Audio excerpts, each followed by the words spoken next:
Hi, welcome to today's session. We're going to be talking about supporting children who have limited language in the kindergarten classrooms. My name is Tani Aitken and I'm one of the Kindergarten Inclusion Support Consultants with Uniting. Okay, so we're going to be discussing how we can honour the children's current communication, how we can encourage them to begin to communicate, how we can model language to them, how we can use visuals in the classroom to support their communication and their development of it, how processing time is so important and some children may require more. We're going to talk about how we can teach them a system or a formal way to communicate. And then we're going to talk about a few of the early strategies in communication that can be really helpful for those non-verbal children to be able to learn. So these are teaching children to point, teaching children to ask for help, and teaching them to be able to answer yes or no. Okay, so let's start with honouring communication. How are we going to honour the way that the children already communicate? This is a really important first step in being able to support the development of language and communication in children. We need to understand, how does the child currently communicate their wants and their needs? We also need to understand how they respond to ways that we communicate with them. Do they use non-verbal cues? Do they push you away? Do they reach for things? Do they cry? Do they use their behaviour? Do they scream? What do they do to show you that they want something or they don't want something? What we want to do is acknowledge every attempt they make at communication, no matter what it is or the way that they're trying to communicate with you. We need to acknowledge their attempts at communication and respect that. If we ignore their attempts at communication, or we simply go ahead with the strategy that we're using to, for example, try and get them to move from one area to another, they're pushing away from you, they're crying, they're trying to tell you, I don't want to do this, but they're not verbally saying, I don't want to do this. If we ignore them, this is power over. We're not helping the children develop their sense of self, and we're not showing them how communication can be used. We need to understand, for those children who have very limited language or limited communication, they will communicate through using their behaviour. So the way that they use their behaviour is a way that they can use that to communicate to other people what they want or what they don't want or what their needs are. So after we've got an understanding of how they communicate and the ways that they use to communicate, then we can look at ways that we can encourage them to communicate. So we want to create opportunities for the child to communicate throughout the day, regular, ongoing opportunities for them to communicate. One way to do this is to use their interests to motivate them to communicate. So if you're playing with a toy that they might be interested in, hold that toy away from them and encourage them to have a look at you or to look towards the toy before you simply hand it to them. It's using their interests and something that they want or they need to get them motivated to communicate. You can offer them a choice. So rather than simply getting the toys out and having the toys there ready for them to play with at the beginning of the day, we can have some toys in a box and we can have a couple there that we know that they like. You can have a choice. You can show them a visual with those choices, a choice of 2 as a really simple way to start, and you can help encourage them to make a choice, either by looking towards the toy that they want or pointing at the visual of the toy that they want, or using any way that they use currently to communicate to you that they want a particular thing or a particular toy. Encouraging communication, a way to do that is to hold the objects that they're looking at or they're interested in close to your face. While we don't want to force them to make eye contact, there's a lot of information that children receive from your face. So it's really important that we try and encourage them to be looking towards our face when we are encouraging them to communicate. We want to be down at the child's level. It's no good trying to help a child to communicate if you're standing up and they're sitting down on the ground. You need to be right down at the child's level, so you're face to face with them, so they've got more opportunities to look at your face and to see the ways that you're using communication to model to them how communication can be used. And some really simple interactive games you can be playing with children, turn taking, singing, and I'll give you some examples of how you can use specific activities to encourage them to communicate. We want to follow the child's lead. So if a child is interested in the sand, we will go to the sand and play with them in the sand. If the child is pouring the sand out of a cup, we will model communication to them, and we'll label what they're doing. Oh, you're pouring the sand. I will pour the sand too. You want to be doing things with the child based on their interests and their lead. We need to remember that the child needs a communication partner, and that's what we as adults are. And eventually we want to be able to teach the other children to be able to communicate with these children as well. Okay, so let's look at an example of songs and how you can use songs to encourage children to communicate. Okay, so first we can help them to learn how to request, and this is by offering them a choice of song. We may have a visual with Twinkle Twinkle Little Star and another one with Baa Baa Black Sheep. And what we want to be encouraging the children to do is to choose which song they would like you to sing. Initially, we may be helping them to look at the pictures, or we may be helping them to choose. We may be choosing for them, but we want to honour any attempt at communication of a particular song, and we want to model to them the label and the visual word of what that song is. We can use songs to help them learn how to comment. So we might say ready, set, and pause, and wait for the child to say go before we start singing. We can also help them to learn to comment during the song. So we may start singing the song, Twinkle, Twinkle, Little, and wait for them to say star, to look at you, to reach towards you, to give you any communication for you to indicate to you to keep going on with the song. And another way we can teach them to communicate is to teach them to protest. So we may sing the wrong words and encourage them to be able to communicate to you in some way that the words aren't the right words. So it's a way to sabotage the situation to encourage the child to communicate. Okay, so let's look at another example. And this is for a child who might be interested in swinging on the swings. How can we use the swings to encourage a child to communicate with us? So we can encourage them to comment by asking whose turn and supporting the child to be able to indicate to you that they want a turn, tapping their hand on their chest, saying their name, looking at you, reaching for the swing, whatever way they're currently trying to communicate, you honour that, and then you model to them the word that could be used. You could say Joe's turn, or whatever the child's name is when they're indicating to you that they would like a turn. You can also help them to communicate to request a turn. So it may be another child's turn, and you can use a turn-taking visual with photos on it. And the child can request to you by either saying their name, or you can support them to learn to give you their photo or to point to their photo on a photo choice board to help them learn to be able to request a turn.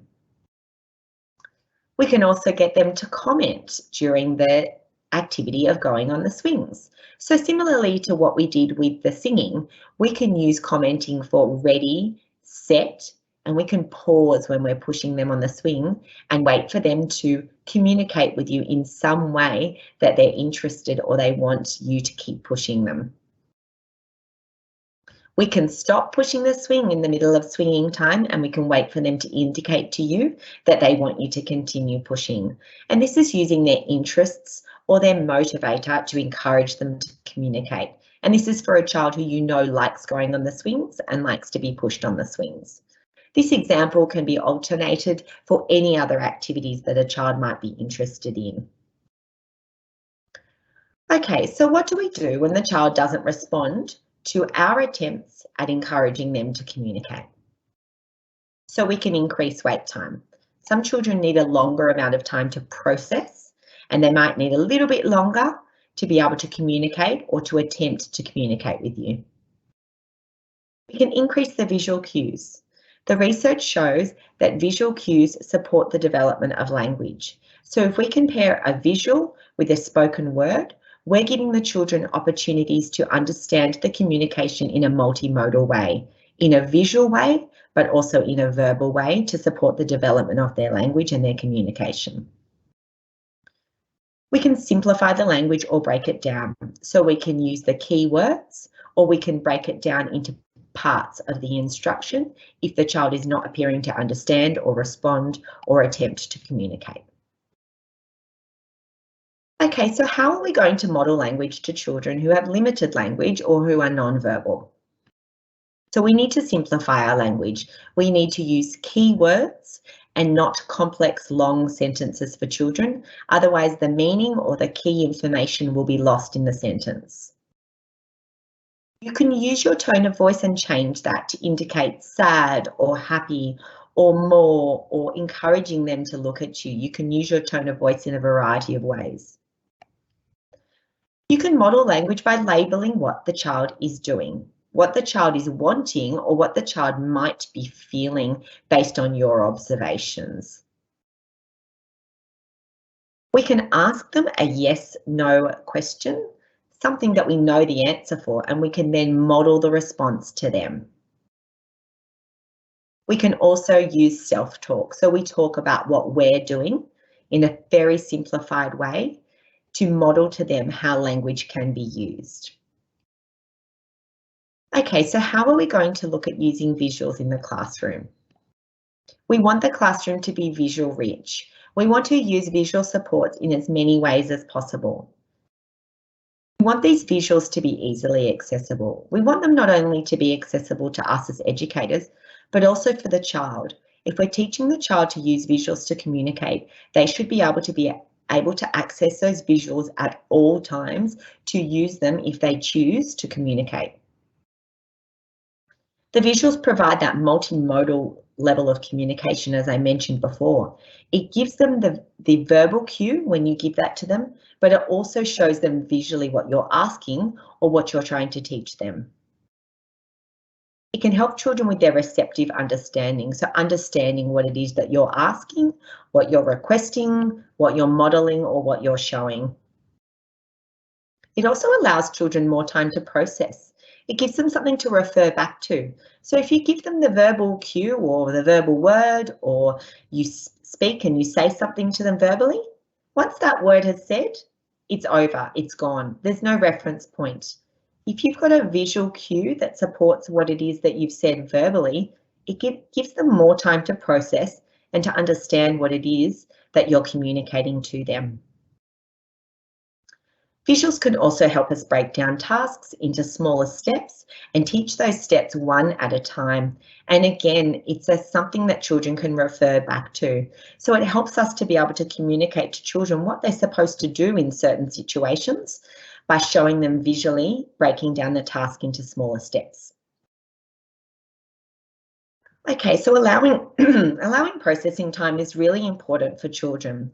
And sometimes we think that we've given them enough time to be able to understand, but sometimes we need to give them even more. We need to remember to wait.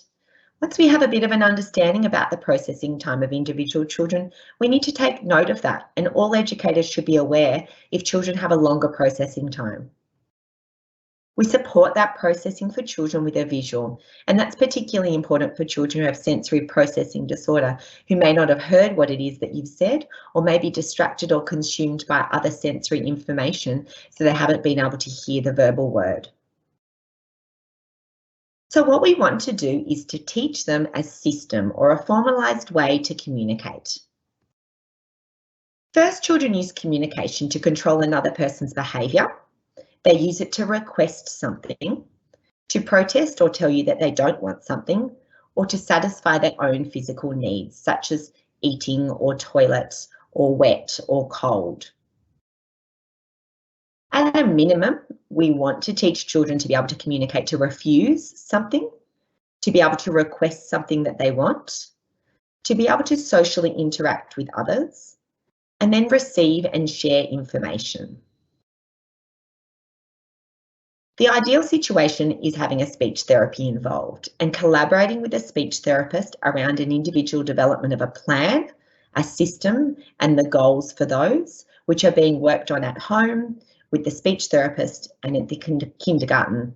But it doesn't always happen that there is a speech therapist involved. And that is where we can think about the system and how we're going to teach it and what we're going to do to support the child's development of communication and language. So very simple systems that we can introduce to children are a visual communication system, sign language communication system, or words, or a combination of both. Remember that the system that you're introducing to the child or you're teaching the child must always be available to them. It's no good having visuals developed, teaching the children, and then they're popped up high on a shelf where the child can't access or they're not easily accessible for the child. We need to remember that all children have a human right to communicate. And if we've got children who are not communicating effectively, have limited language or no language, we really need to be supporting as a priority a communication strategy or system for them. All staff and children need to be taught. So it's not just one staff that's working with that child and using the communication strategies.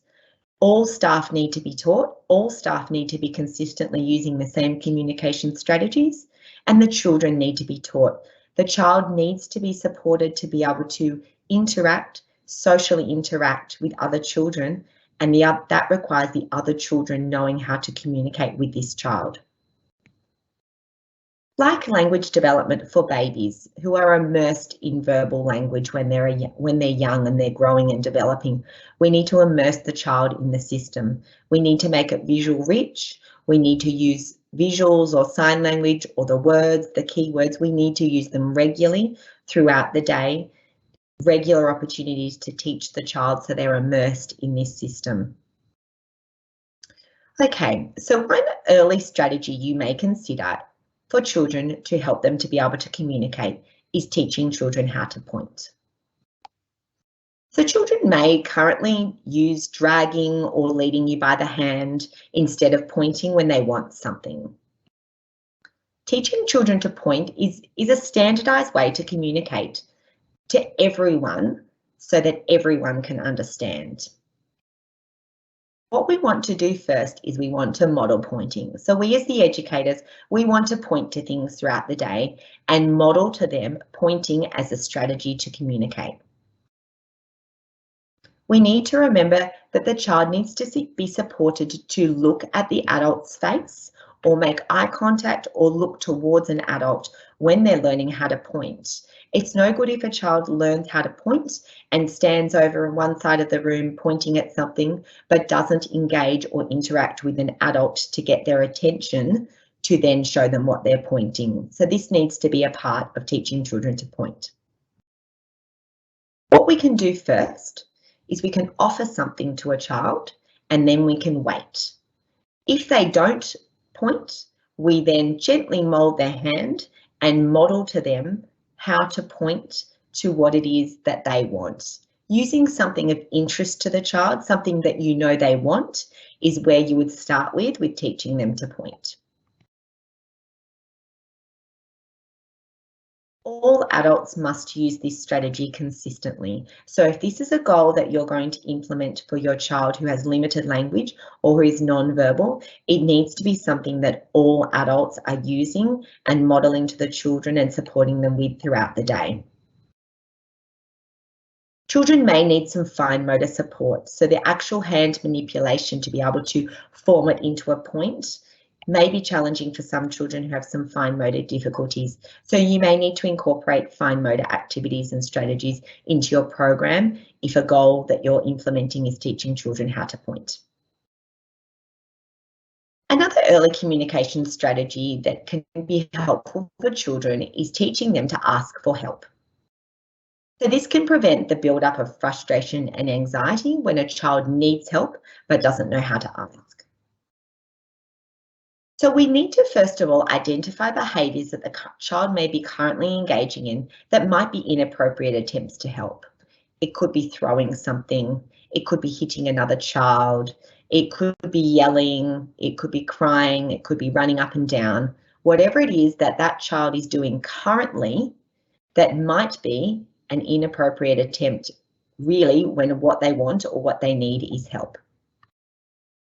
So what we want to do is we want to introduce a visual support. The visual support will teach them how to ask for help, but it will also remind the child to ask for help. And what we need to do when we're initially introducing this strategy is we need to teach them when they ask for help, because they may not know how to ask for help or that they need help. So when the child needs help but doesn't ask for it, we need to give them a little bit more time to try it. Ensure that we've given them adequate attempts or time to try it again. Once we've done that, we can prompt them by showing them a visual, and we can tell them verbally to ask for help. So they may be at the stage where we're introducing a visual help board maker card, and our strategy might be teaching them to hand the help card to an adult, and then an adult will help them. Or we might, for those who've got some language, we might be teaching them to ask for help verbally, or a combination of the visual with the model of the verbal word help. And if needed for children, we can set up a reward system. So every time they do ask for help or they request help, they do get a reward. This is a simplified version of the step-by-steps of how children can be modelled and the visual support that can be used as a reminder to help them learning how to ask for help. This is just one way, and it can be modified or simplified depending on the developmental level of the child. One other early strategy for teaching communication is helping children to be able to respond with yes or no. So how we could introduce this? First, we could show the child something they like, something we know they like, such as a car, a toy car for those who are interested in cars. We can then ask the child, do you want the car? If the child shows you that they want the car, by reaching for it or repeating the word or looking or whatever it is they're attempting to communicate or they're attempting to get the car, model to them yes for the child to imitate. Again, the child may not be imitating, it may be just at the stage of modelling for them the word yes. You can teach them to say the word yes, you can model or teach them to nod their head, or you can teach them to point to a visual yes from a yes-no visual board. When the child can consistently respond to yes questions by word, nod or visual, you can introduce no. For some children, teaching yes or no might be a long-term goal, but it is something that you can start to introduce to help them to communicate to you when they want something or they don't want something. So when we're teaching no, we will then move on to no after they've mastered the skill of being able to say yes.